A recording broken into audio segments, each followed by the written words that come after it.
안녕하세요. 손하나의 서재에 오신 걸 환영합니다. 고대 그리스 시인 소포클레스는 품격과 지혜는 세상의 모든 부를 뛰어넘는다고 했습니다. 그리고 품격과 지혜를 쌓기 위해서는 독서만큼 좋은 방법이 없죠. 오늘 소개해드릴 책 리더의 시, 리더의 격은 시인의 시 한 편과 사업가의 에세이가 만나 감성과 이성이 어우러진 책입니다. 특히 느림의 미학을 강조한 부분이 인상 깊었는데요.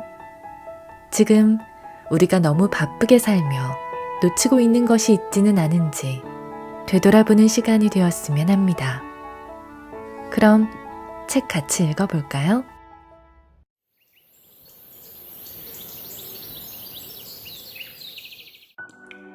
내 인생의 주행거리는 얼마나 될까? 인생 유자효 늦가을 청량리 할머니 둘 버스를 기다리며 속삭인다. 꼭 신설동에서 청량리 온 것만 하지. 신설동에서 청량리까지는 시내버스로 내정거장 약 15분 거리입니다. 지하철로는 2구간 4분, 택시를 타면 기본 요금 거리죠. 걸어가도 30분이면 됩니다. 이 짧은 거리가 두 할머니에게는 여태까지 걸어온 인생의 주행거리입니다. 이 시는 속도와 시간, 거리와 공간의 의미를 사람의 일생으로 응축해 보여줍니다. 이런 장면에 포착해서 순간 스케치처럼 보여주는 것은 아무나 할 수 있는 게 아니지요.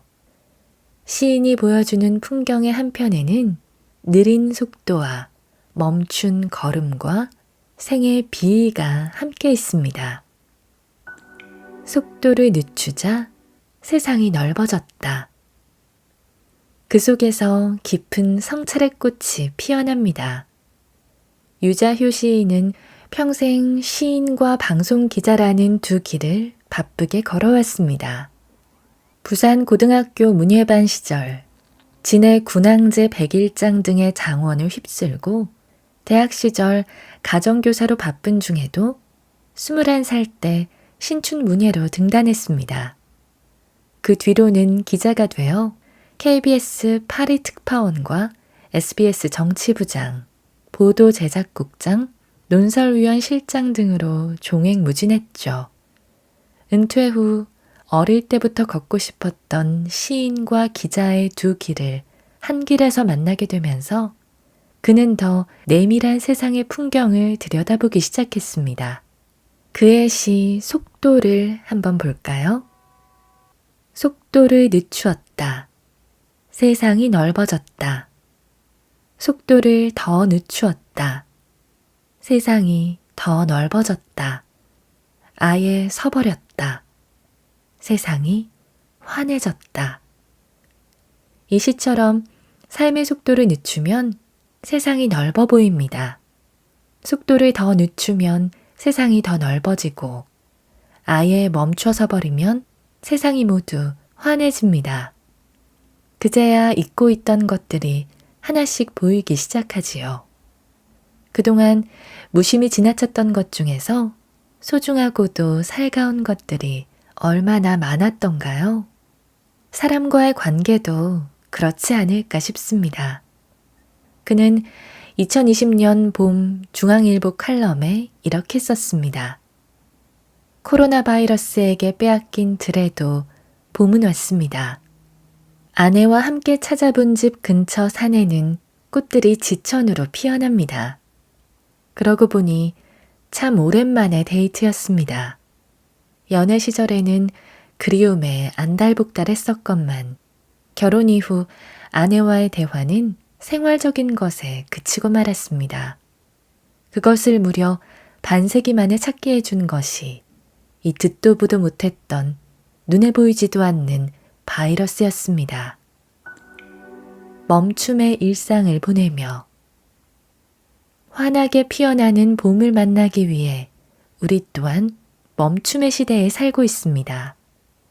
눈에 보이지도 않는 바이러스 때문에 모든 속도가 늦어지고 모든 일상이 단절됐지요.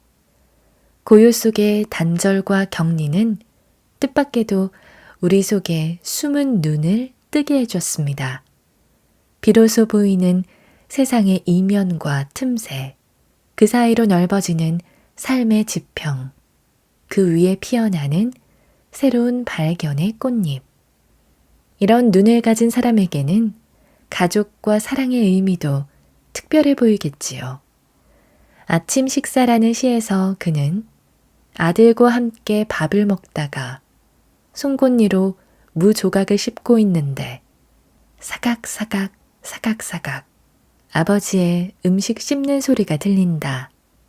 아, 그때 아버지도 어금니를 뽑으셨구나. 씹어야 하는 슬픔, 더 잘 씹어야 하는 아픔이라고 썼습니다. 작은 식탁 위에 3대의 인생이 겹쳐지는군요. 짠한 마음이 들다가도 이내 마음이 환해집니다. 사랑이란 이런 것이지요. 그는 그 사이에 사람과 사람 사이에 아름다운 간격까지 준비해 두었습니다. 그 간격과 거리는 곧 무한 천공의 우주로 펼쳐집니다. 이럴 때 그는 그리움이라는 배를 타고 유영하는 우주 항해사 같기도 합니다. 그를 향해 도는 별을 태양은 버리지 않고 그 별을 향해 도는 작은 별도 버리지 않는 그만한 거리 있어야 끝이 없는 그리움. 이 모든 게 속도를 늦춰야 보이는 것들이지요. 저도 오늘부터 생의 보폭을 줄여보려 합니다. 더 천천히, 더 느리게.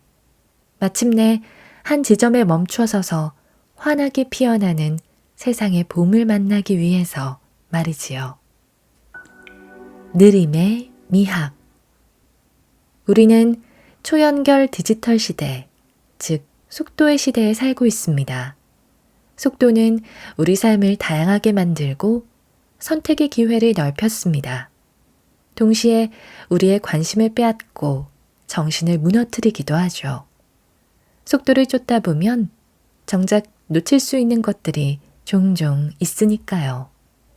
가수 밥 딜런은 모든 가치 있는 일은 오랜 시간을 필요로 한다 라고 했습니다.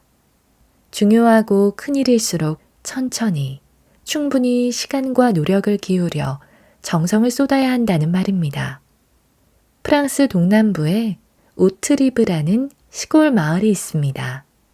이곳에는 꿈의 궁전이라는 건축물이 있어 매년 10만 명 이상 관광객이 찾아옵니다. 이 궁전을 만든 사람은 마을의 우편 배달부였던 페르디낭 슈발입니다. 그는 43살 때인 1879년에 우편 배달 일을 하던 중에 독특한 모양의 돌멩이를 하나 주워 집으로 왔습니다. 그 후 33년, 만일 9만 3천 시간을 들여서 꿈의 궁전을 혼자서 지었습니다. 매일 독특하게 생긴 돌멩이, 자갈, 조개 등을 주워다가 가로 30m, 세로 15m, 높이 13m짜리 건물을 지은 거죠. 건물에 장식된 동식물들은 슈발이 우편 배달을 하면서 매일 꿈꿔왔던 것들이라 합니다. 돌멩이 하나를 궁전으로. 그는 궁전을 완성하고 88세 나이로 죽기까지 10년을 더 일했습니다. 꿈의 궁전은 파블로 피카소, 앙드레 브로통, 도로시아 태닝 등 많은 예술가들에게 영감을 주었습니다. 이 아름다운 궁전으로 인해 벽지 마을인 오트리브에는 주민이 2천여 명밖에 되지 않지만 세계적인 관광 명소로 거듭났습니다. 우리는 결과보다 속도를 더 중요시할 때가 있습니다. 대표적으로 이 나이에 배워서 무슨 소용이 있느냐는 말을 많이 합니다. 하지만 인생이 얼마나 남았는지는 아무도 모르는 일이죠. 그래서 마하트마 간디는 이렇게 말했습니다. 내일 죽을 것처럼 살고 영원히 살 것처럼 배워라. 내일 죽을 것처럼 살라는 말은 치열하게 살라는 것이고 영원히 살 것처럼 배우라는 말은 나이를 핑계로 배움을 포기하지 말라는 뜻입니다. 내일 죽을 것처럼 살고 영원히 살 것처럼 배운다면 후회하는 삶이 아니라 보람된 삶을 살 수 있습니다. 조금 느리더라도 확실한 보상이 따르는 삶이죠. 느림은 아름답습니다. 느긋하고 신중하게 가치 있는 일에 시간을 축적하는 사람은 많은 사람으로부터 숭고한 감동과 경이로운 찬사를 받습니다. 종교는 저마다 교리가 다 다르지만 인류의 행복과 평안을 추구한다는 공통점이 있습니다. 신을 통해서든 부처를 통해서든 인간 사회가 좋은 사회가 되길 지향합니다. 저는 느림의 미학으로 마음과 몸과 영혼이 청정한 삼청, 탐냄과 성냄과 어리석음이 없는 산무에 기반한 잡념을 떠난 오직 하나의 대상에만 정신을 집중하는 삼매를 통해 느림의 아름다움을 추구하고 있습니다. 느림은 후회 없는 지름길. 옛날에 어떤 조급한 부자가 있었다고 합니다. 그는 부유한 친구 집에 놀러 갔다가 화려한 3층 누각을 보고 탐이 났습니다. 그는 자신의 재력도 친구 못지않으니 누각을 지어야겠다고 마음먹고 목수들을 불러 공사를 시작했습니다. 그런데 목수들이 와서는 누각을 짓지 않고 땅을 파고 주춧돌을 놓았습니다. 조급한 부자는 목수들에게 따졌습니다. 왜 3층을 짓지 않고 땅이나 파고 주춧돌을 놓는가? 3층을 지으려면 1층, 2층을 짓고 그 다음에 3층을 지어야 하기 때문입니다. 조급한 부자는 목수들의 설명을 듣고 이렇게 화를 냈습니다. 나는 1층이나 2층은 필요 없다. 나는 오직 3층만 필요하니 3층만 지어라. 그러자 목수들은 그런 누각을 지을 수 없다며 짐을 싸서 가버렸습니다. 이 말은 우리가 무엇을 할 때 느리더라도 순서에 맞게 일을 하고 과정을 잘 거쳐야 한다는 것을 일깨워줍니다. 그러나 우리는 너무 성과에만 골똘해서 과정을 무시하는 경향이 있습니다. 이렇게 해서는 아무것도 이룰 수 없습니다. 옛말에 아무리 바빠도 바늘 허리에 실을 메었을 수는 없다고 했습니다. 한번 천천히 되새겨 볼 말입니다. 요즘 60이 넘었을 뿐인데 공부를 제쳐놓고 일도 하지 않고 그럭저럭 살다 죽을 날만 기다리는 사람이 많습니다. 나이는 숫자에 불과합니다. 지금부터라도 어릴 적 꿈이 있다면 늦었다고 생각하지 말고 하루에 한 가지씩이라도 보람된 일이나 배움을 시작해 보십시오. 느림의 미학을 실천해야 합니다. 이것이야말로 후회 없는 인생을 가꾸어가는 지름길이니까요. 그녀가 명랑하게 암을 이긴 비결. 가장 거룩한 것은 장제선. 겨울 끝에서 봄이 일어나는 것처럼 명랑투병으로 희망을 일으킨다는 당신. 웃는 얼굴이 떠오릅니다. 단정한 시를 쓰는 분이 그렇게 말이 빠를 줄은 몰랐지요. 암을 다스리는 분이 그렇게 많이 웃을 줄도 몰랐지요. 교도소 담장 안의 이들과 편지를 나눈 이야기를 하다가 세상 떠난 이들이 사무쳤던 당신. 끝내 눈시울을 붉혔지요. 가장 거룩한 신앙은 가장 인간적인 것임을 알려준 당신. 웃다 울다 하는 모습이 예뻤어요. 이 시를 쓴 장제선 시인은 문학 담당 기자이기도 합니다. 암투병으로 고생하던 이혜인 수녀를 만나고 나서 이 시, 가장 거룩한 것은 을 썼다고 해요. 시 쓰는 수도자 이혜인 수녀에게 암이 발병한 것은 2008년 여름이었습니다. 많은 이들이 안타까워한 것과 달리 정작 그는 명랑투병이라는 신조어를 낳을 만큼 밝고 명랑했지요. 이 시의 첫 구절, 겨울 끝에서 봄이 일어나는 것처럼 맑은 모습 그대로였습니다. 명랑투병이란 말의 기원. 명랑투병이란 표현은 어떻게 나온 걸까요? 이혜인 수녀가 문화부 기자인 장재선 시인에게 들려준 얘기는 이렇습니다. 제 주민등록증 이름이 명숙이에요. 밝을 명, 맑을 숙. 암센터에서 진단받았을 때 의사 선생님이 수술 먼저 하겠느냐, 방사선 먼저 하겠느냐고 묻더군요. 가슴이 울렁거렸지만 즉시 표정을 밝게 하고 답했지요. 60여 년 살았으니까 됐어요. 선생님 좋은 대로 하셔요. 결과에 대해서 원망하지 않을게요. 그렇게 웃으면서 이야기했더니 수술한 의사 선생님이 수녀 시인이 너무 화통하고 명랑하더라고 주변에 얘기해서 소문이 났나 봐요. 그러면 그에 맞게 명랑투병하자 목표를 정했죠. 마음 먹으니까 되더라고요. 그는 아픈 중에도 많은 사람에게 위로와 치유의 메신저 역할을 했습니다. 그 중에는 교도소 담장 안의 이들과 세상 떠난 이들도 있었습니다. 무기수로 복역 중인 신창원과 수십 통의 편지를 주고받고 직접 면회를 가거나 전자우편과 화상면회로 만나면서 마음을 어루만져 줬지요. 14살 위인 소설가 박완서 선생은 남편과 아들을 잇따라 잃은 뒤 그를 만나 심신을 의지하면서 슬픔을 이겨냈습니다. 박 선생은 세상을 떠나기 9개월 전 편지에 이렇게 썼지요. 당신은 고향의 당산나무입니다. 내 생전에 당산나무가 시드는 꼴을 보고 싶지 않습니다. 나는 꼭 당신의 배웅을 받으며 이 세상을 떠나고 싶습니다. 더도 말고 덜도 말고 나보다는 오래 살아주십시오. 주여, 제 욕심을 불쌍히 여기소서. 살기 싫다는 편지를 보내온 사람을 위하여.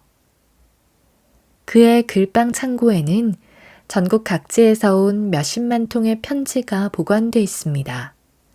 보낸 사람의 직업에 따라 색깔별로 분류해 놓은 편지에는 수많은 사연이 담겨 있지요.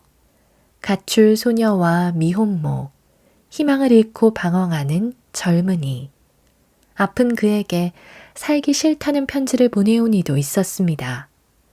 그들에게 한 줄이라도 답을 해주려 애쓴다고 했지요.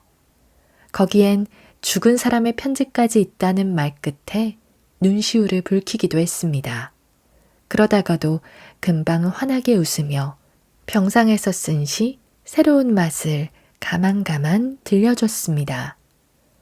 물 한 모금 마시기 힘들어하는 나에게 어느 날 예쁜 영양사가 웃으며 말했다. 물도 음식이라 생각하고 천천히 맛있게 씹어서 드세요.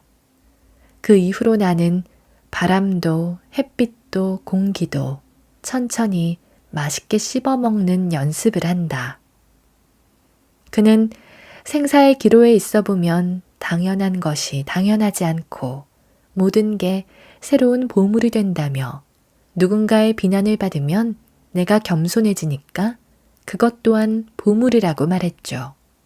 이런 그의 모습에 감명받은 장재선 시인은 시의 마지막을 가장 거룩한 신앙은 가장 인간적인 것임을 알려준 당신. 웃다 울다 하는 모습이 예뻤어요. 라고 장식했습니다. 참으로 공감이 가는 결구입니다.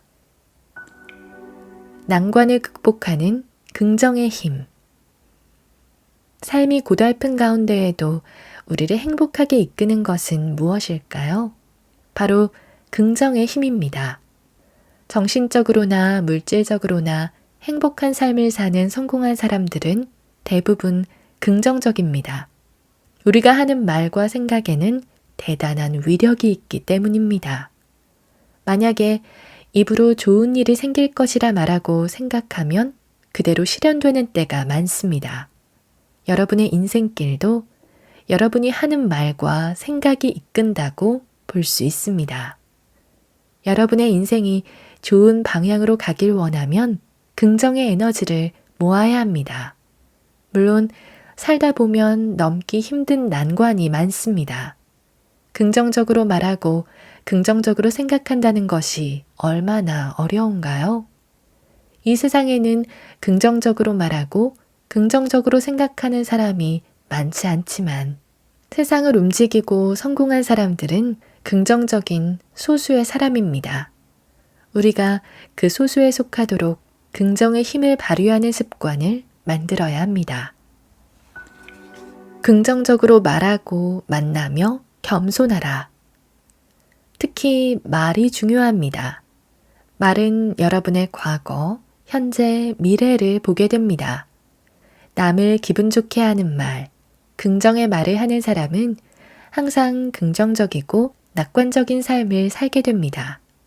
만약에 남에게 상처 주는 말을 쉽게 하는 사람이라면 반드시 고쳐야 합니다. 말을 함부로 하는 사람은 자기 자신을 함부로 대하는 사람입니다. 자신을 함부로 대하는 사람은 미래가 행복하고 긍정적이기 어렵습니다.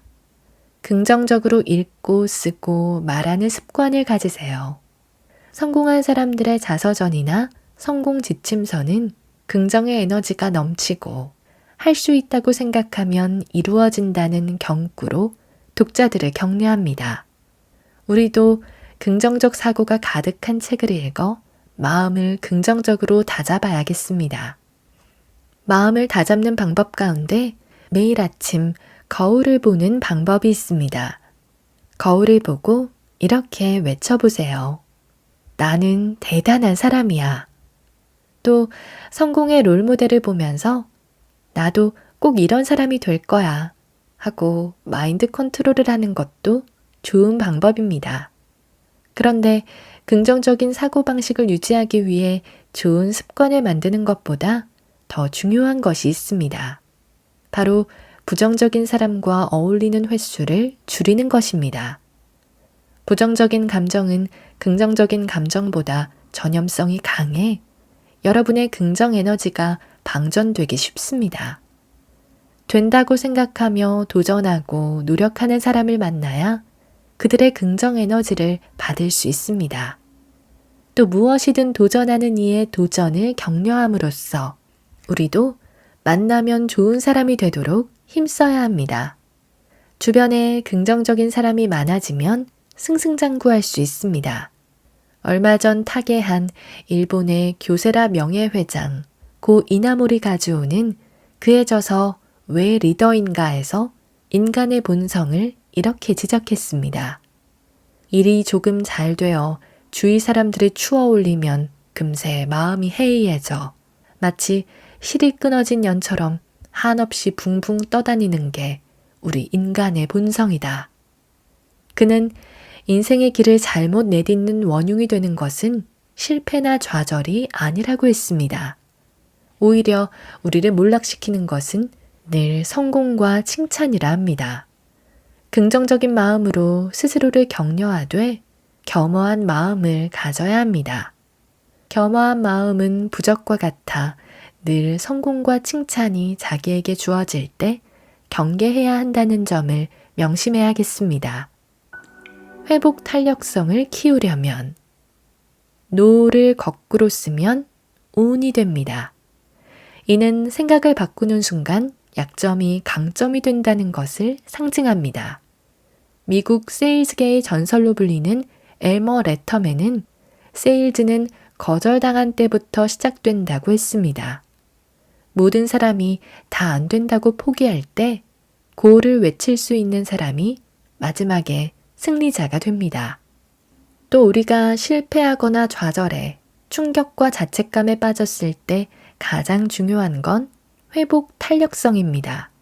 회복 탄력성은 여러분의 굴하지 않는 배짱과 마음의 지구력을 뜻합니다.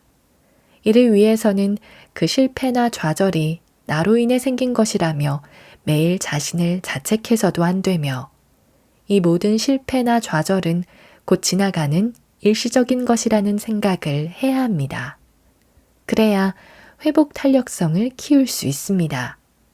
회복 탄력성이 강한 사람은 과거가 아닌 미래를 향해 나갈 수 있습니다.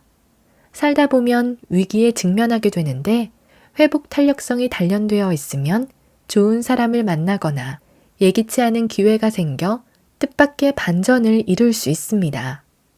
그래도 힘들고 어려울 때는 친구나 지인들의 도움을 받으세요. 함께 있으면 기분이 좋아지는 친구에게 전화를 걸어 약속을 잡으세요.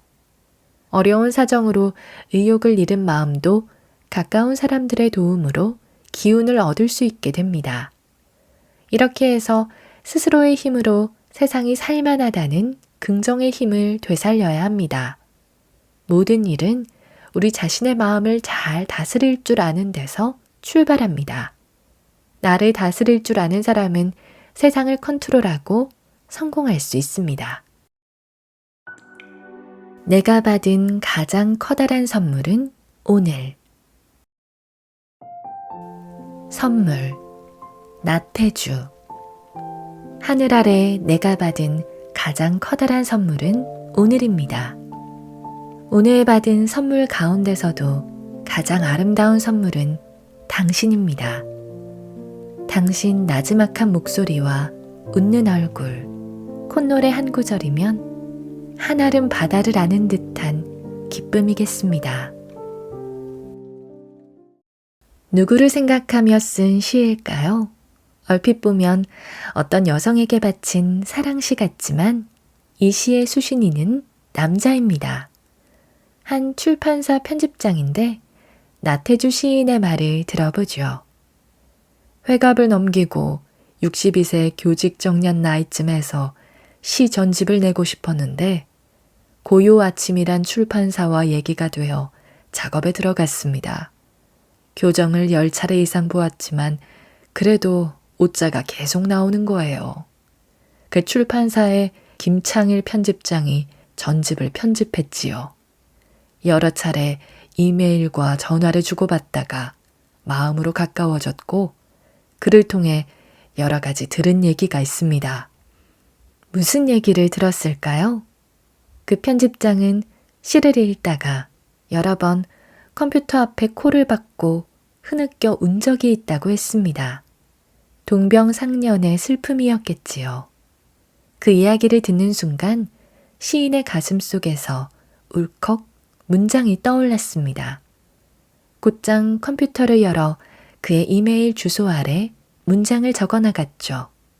그 문장이 바로 이 시입니다. 당신이 나에게 그럴 수 없이 아름다운 선물. 시인은 이 시의 의미를 이렇게 설명합니다. 선물은 공짜로 받는 물건이고 귀한 물건, 소중한 그 무엇입니다. 호되게 병을 앓거나 고난을 겪어본 사람은 압니다.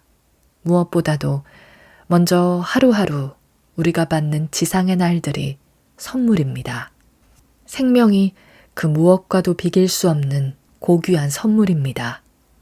그런 다음에는 내 앞에 있는 당신, 가끔 말을 하기도 하고 웃기도 하고 투정도 부리는 당신이 나에게 그럴 수 없이 아름다운 선물입니다. 진작 이것을 깨달았어야 했던 것입니다. 그래서 당신의 나지막한 목소리와 웃는 얼굴과 콧노래 한 구절이 나에게 한아름 바다를 아는 듯한 기쁨이 된다고 했습니다. 시인은 또 그것은 슈퍼마켓이나 시장에서 돈 주고 사는 물건이 아니며 벽장이나 다락 속에 깊숙이 넣어둔 보물도 아니고 나에게 이미 있는 것들인데 그걸 아낄 이유가 없으니 망설이지 말고 서로가 주고받아야 할 일이라고 말합니다. 시인이 평소에 하는 말 중에도 이런 대목이 있어요. 사람들은 기쁨이 부족해서 우울증에 걸리고 불행을 맛봅니다. 서로에게 선물이 될 때 하루하루 아름다운 세상이 열리고 천국에서 사는 날들이 약속될 것입니다. 죽어서 천국에 가는 사람은 살아서 이미 천국을 충분히 경험한 사람이라고 하지 않던가요? 교장 선생님 시절 아이들과 풀꽃 함께 보며 쓴 시.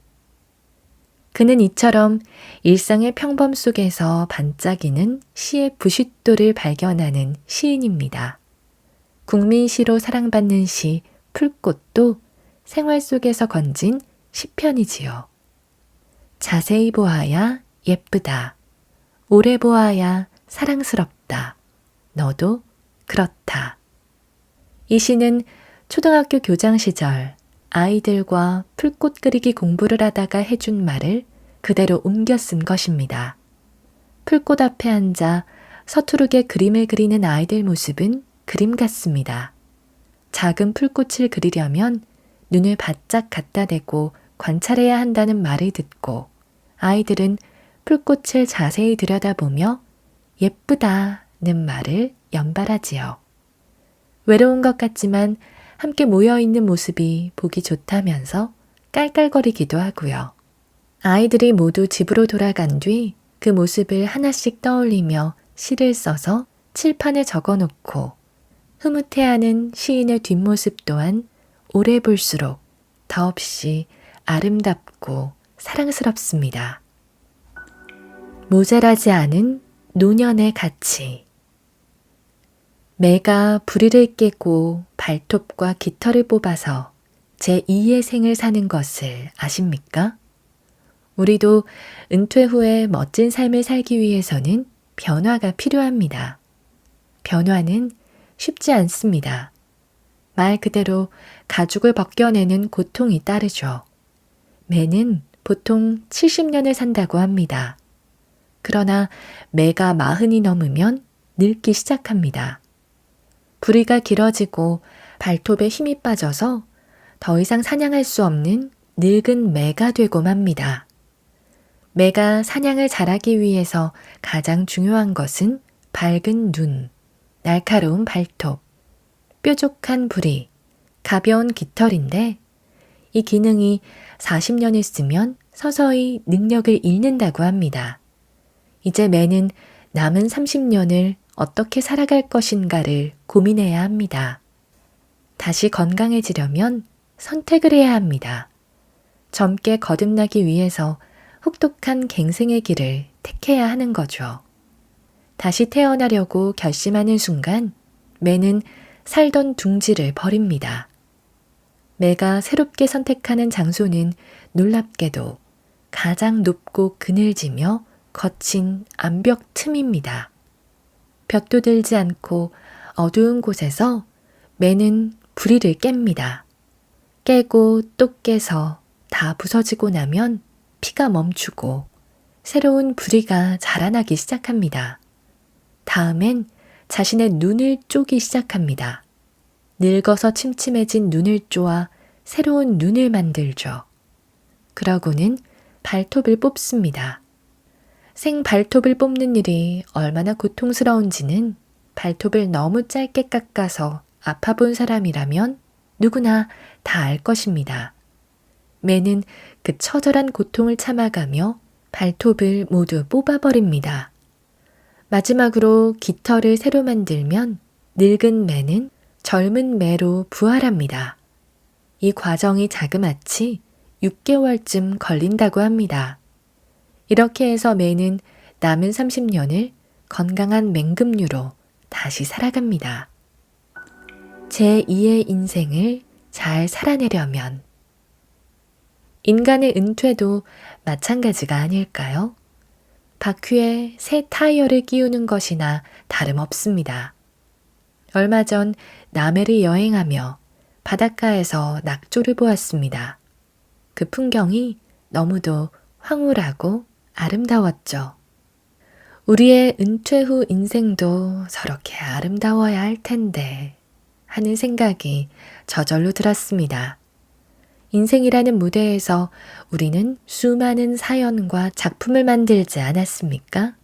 이제는 그 삶이 무르익어감에 따라 더 이상 어리석은 삶을 살지 않도록 해야 합니다. 우리가 중요하게 생각하는 시기, 때는 시절 인연과 사람 인연을 가리킵니다. 그렇기 때문에 경전에서도 이렇게 가르칩니다. 어리석은 사람은 자기가 잘할 수 있는 일을 하지 않고 그와 반대로 자기가 할 수 없는 일을 하려 애쓴다.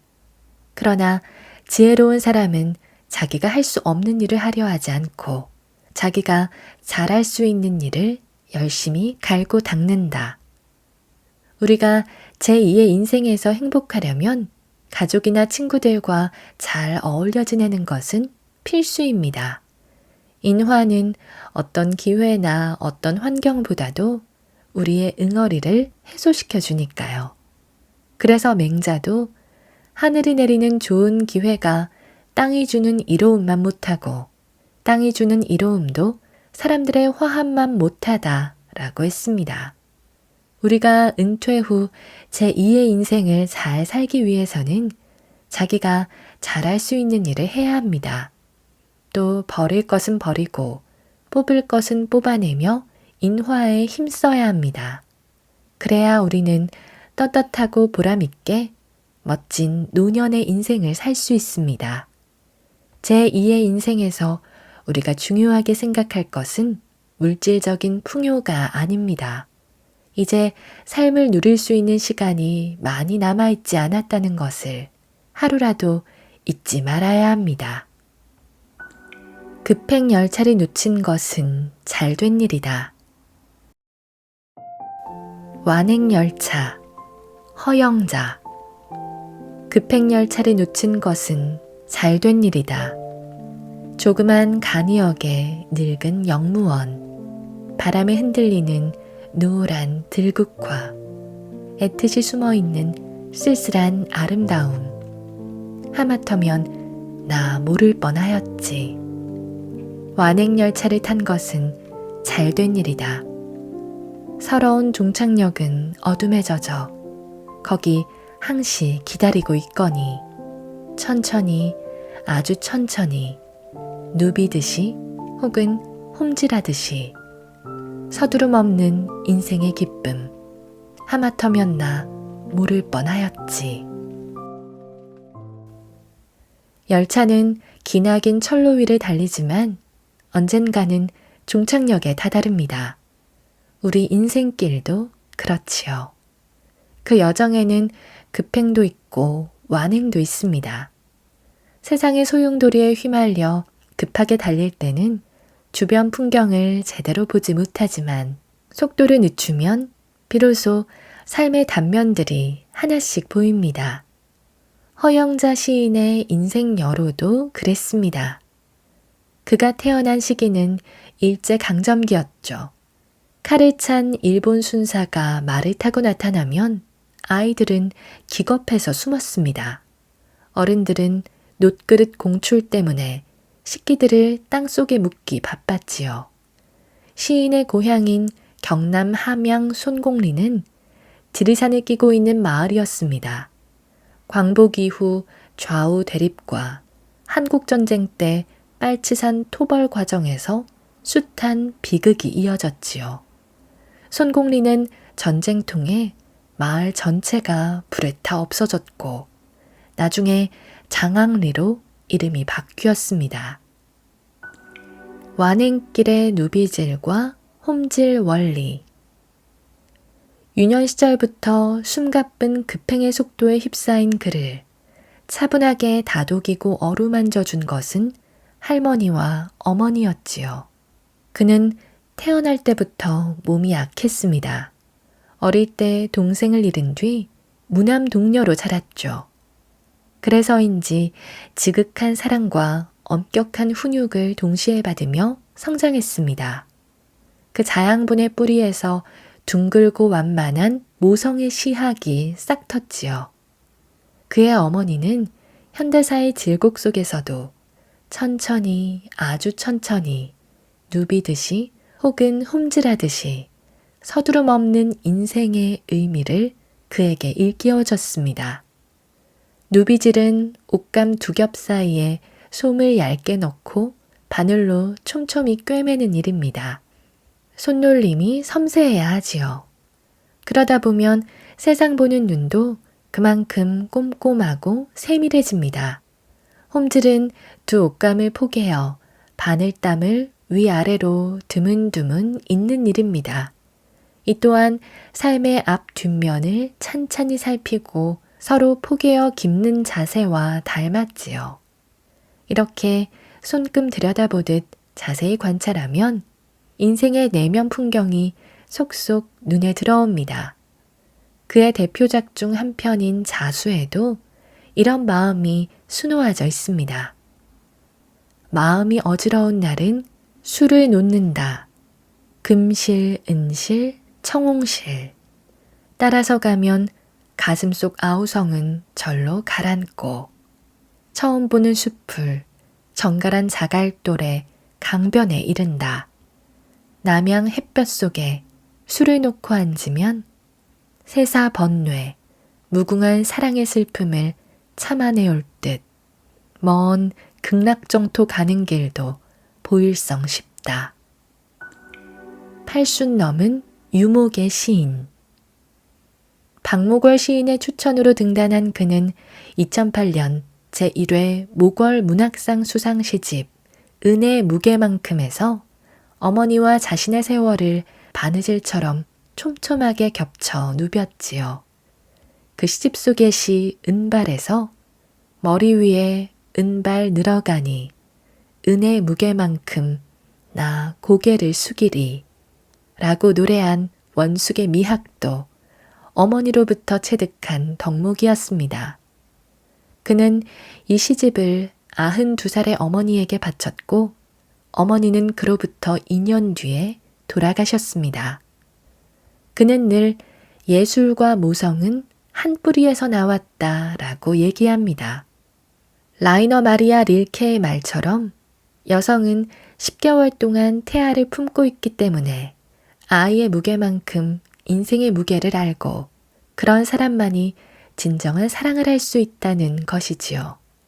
그런 모성의 시학을 통해 그는 딸로서, 아내로서, 어머니로서, 선생으로서, 시인으로서의 인생길을 걸어왔습니다.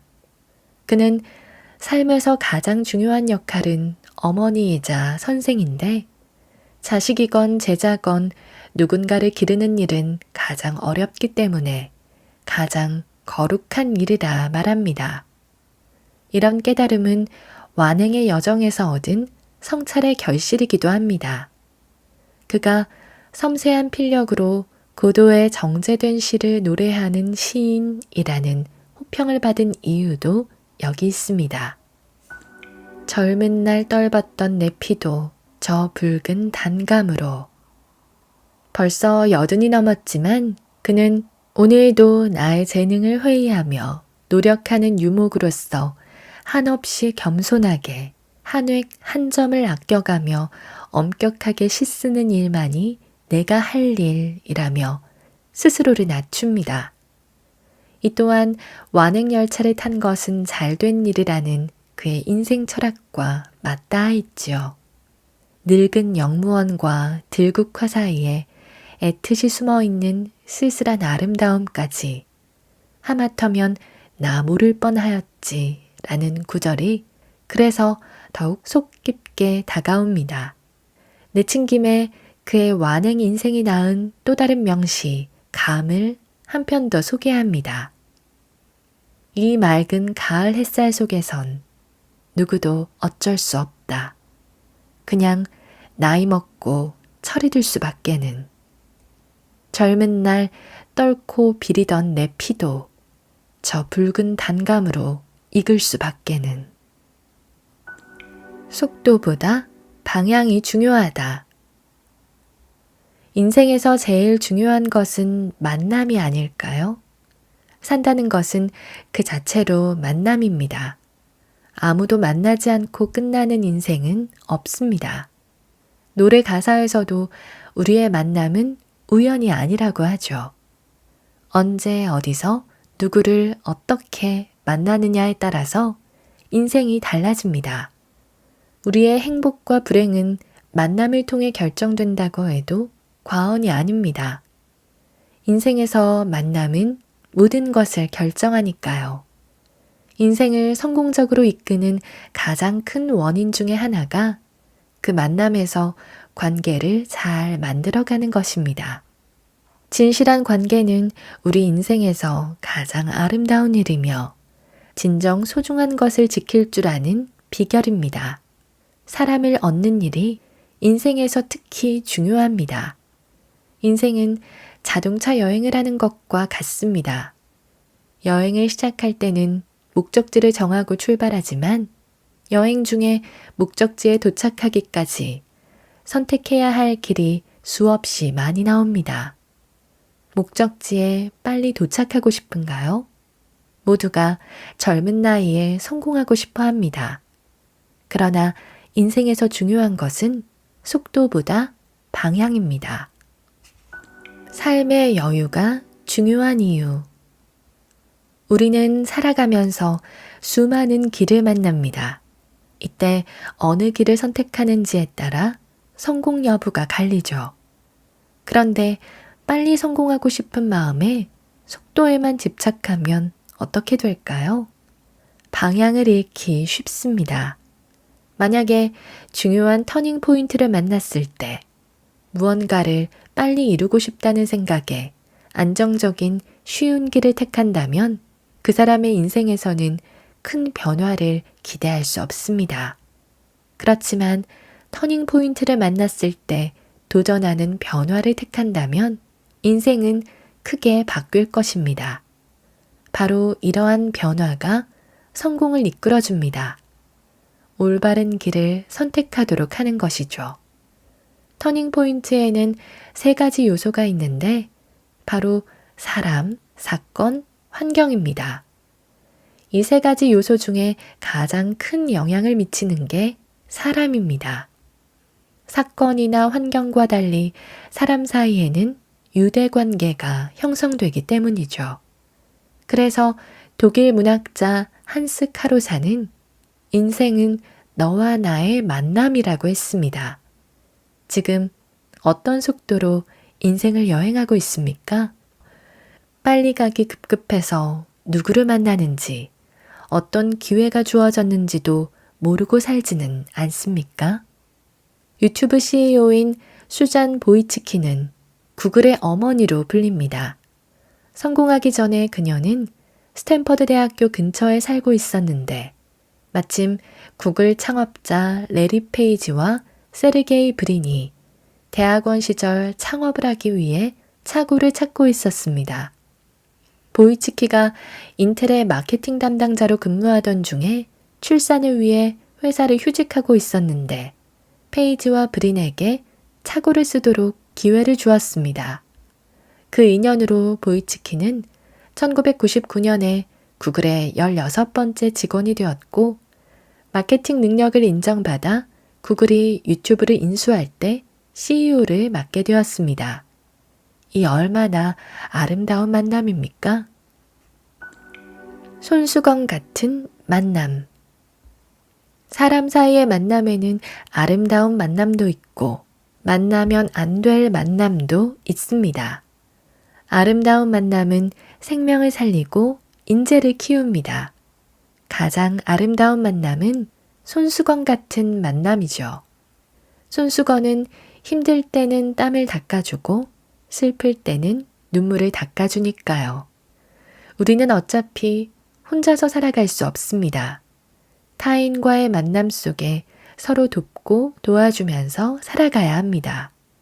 상대방을 귀하게 여길 줄 알아야 서로 좋아하게 되고 좋은 만남을 통해 인생이 즐거워집니다.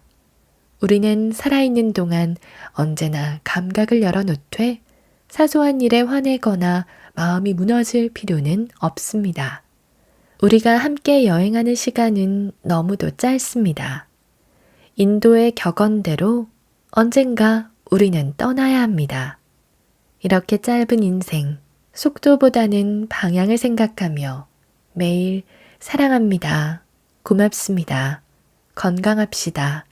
행복합시다를 외치며 여유롭게 살아야 하지 않을까요? 오늘 저와 함께한 시간 어떠셨나요? 편안한 시간이 되었길 바라며 또 들러주시길 기다리겠습니다. 그럼 잘 자요.